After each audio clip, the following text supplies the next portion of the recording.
नमस्कार दोस्तों, स्वागत है आप सभी का फिर से आपके अपने चैनल नोबल ज्ञान में। कंवर यात्रा 2024 ये कांवड़ यात्रा है। सबसे कठिन जाने कांवड़ यात्रा के प्रकार, नियम और महत्व। कंवर यात्रा 2024 सोमवार 22 जुलाई 2024 से भगवान शिव के प्रिय माह सावन 2024 की शुरुआत हो रही है। सावन का महीना भगवान शिव जी को प्रसन्न कर उनका आशीर्वाद पाने के लिए सबसे उत्तम होता है। यही कारण है कि शिव भक्तों को पूरे साल इस माह का बेसब्री से इंतजार रहता है और सावन शुरू होते ही भक्तों में गजब का उत्साह और जोश देखने को मिलता है। सावन महीने में चारों ओर माहौल शिवमय हो जाता है। शिव मंदिर और शिवालयों में भक्तों की भीड़ उमड़ पड़ती है। सावन शुरू होते ही कांवड़ यात्रा 2024 भी शुरू हो जाती है और लाखों की संख्या में कांवड़िया कांवड़ में गंगाजल भरकर शिव के ज्योतिर्लिंगस में जलाभिषेक के लिए बम बम भोले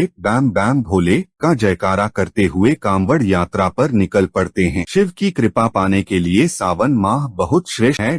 कांवड़िया जब कांवड़ में गंगाजल भरकर ज्योतिर्लिंगों पर जलाभिषेक के लिए निकलते हैं तो चारों ओर माहौल केसरिया हो जाता है। लेकिन कांवड़ यात्रा आसान नहीं होती है, बल्कि इस दौरान कड़े नियमों कांवड़ यात्रा रूल्स का पालन करना पड़ता है। इसके साथ ही कांवड़ यात्रा भी अलग अलग तरह की होती है। आइए जानते हैं कांवड़ यात्रा के प्रकार, नियम और महत्व के बारे में। कितने तरह की होती है कांवड़ यात्रा? टाइप्स ऑफ कंवर यात्रा। मुख्य रूप से कांवड़ यात्रा 4 तरह की होती है। इनमें सामान्य कांवड़ यात्रा, डाक कांवड़ यात्रा, खड़ी कांवड़ यात्रा और दांडी कांवड़ यात्रा शामिल है। विभिन्न कांवड़ यात्रा के नियम और महत्व में भी अंतर होता है, इसलिए आप जिस तरह की कांवड़ यात्रा कर रहे हैं आपको उससे संबंधित तैयारी कर लेनी चाहिए और उससे संबंधित नियमों की जानकारी भी रखनी चाहिए। आइए विस्तार से जानते हैं इन सभी कांवड़ यात्रा के बारे में। सामान्य कांवड़ यात्रा। इस कांवड़ यात्रा में कांवड़िया आराम से रुककर या विश्राम करते हुए यात्रा पर जाते हैं। साथ ही कांवड़ियों के विश्राम करने के लिए जगह जगह पर पंडाल भी बनाए जाते हैं। डाक कांवड़ यात्रा। इस यात्रा में कांवड़ियों को बिना रुके लगातार चलते रहना पड़ता है। कांवड़ में गंगाजल भरने के साथ ही जलाभिषेक करने तक कांवड़िये कहीं भी न तो रुकते हैं और न ही विश्राम करते हैं। इसलिए मंदिरों में भी इनके लिए विशेष व्यवस्था की जाती है, जिससे कि इन्हें बिना रोके शिवलिंग पर पहुंचाया जा सके। खड़ी कांवड़ यात्रा, खादी कांवड़ यात्रा। इसमें शिव भक्त खड़ी कांवड़ लेकर चलते हैं और उनकी सहायता के लिए एक सहयोगी भी होता है जो कि उनके साथ साथ चलता है। वह भक्त आराम करता है तो दूसरा सहयोगी अपने कंधे पर कांवड़ लेकर आगे बढ़ता है। दांडी कांवड़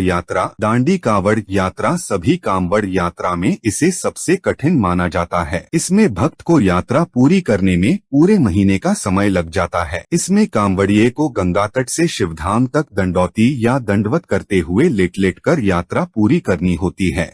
कांवड़ यात्रा के नियम। कंवर यात्रा के नियम। यात्रा के दौरान कांवड़ियों को किसी भी प्रकार की नशीली पदार्थों के सेवन से दूर रहना चाहिए। साथ ही मांसाहार और तामसिक भोजन का सेवन नहीं करना चाहिए। कांवड़ यात्रा पैदल करनी चाहिए। भगवान शिव का जलाभिषेक करने के लिए कांवड़ में गंगाजल या किसी पवित्र नदी का ही जल भरें। इसे तालाब, कुएं या नल का जल नहीं भरना चाहिए। कांवड़ को स्नान के बाद ही स्पर्श करें और कांवड़िये जत्थे के साथ रहें। यात्रा के दौरान विश्राम के लिए यदि आप कहीं रुकते हैं तो कांवड़ को जमीन पर न रखें, इसे किसी स्टैंड पर रखें। जमीन पर कांवड़ रखने के कांवड़ अशुद्ध हो जाता है और फिर से जल भर यात्रा शुरू करनी पड़ती है। कांवड़ियों को यात्रा के दौरान बम बम भोले या शिव जी का जयकारा लगाते हुए यात्रा करनी चाहिए। कांवड़ यात्रा के महत्व। कंवर यात्रा इम्पोर्टेंस। भगवान शिव का आशीर्वाद पाने के लिए कांवड़ यात्रा को बहुत ही फलदायी माना गया है। मान्यता है कि सावन में कांवड़ यात्रा कर शिवलिंग पर जलाभिषेक करने वालों को मोक्ष की प्राप्ति होती है और जीवन में कष्टों का सामना नहीं पड़ता है। साथ ही घर परिवार में सुख समृद्धि और खुशहाली बनी रहती है। सावन में जो भक्त कांवड़ यात्रा करता है उसे अश्वमेघ यज्ञ के समान फल की प्राप्ति होती है। आज के लिए बस इतना ही। तो दोस्तों, आज की हमारी वीडियो आपको कैसी लगी हमें कमेंट करके जरूर बताएं। अगर आपको हमारी वीडियो अच्छी लगी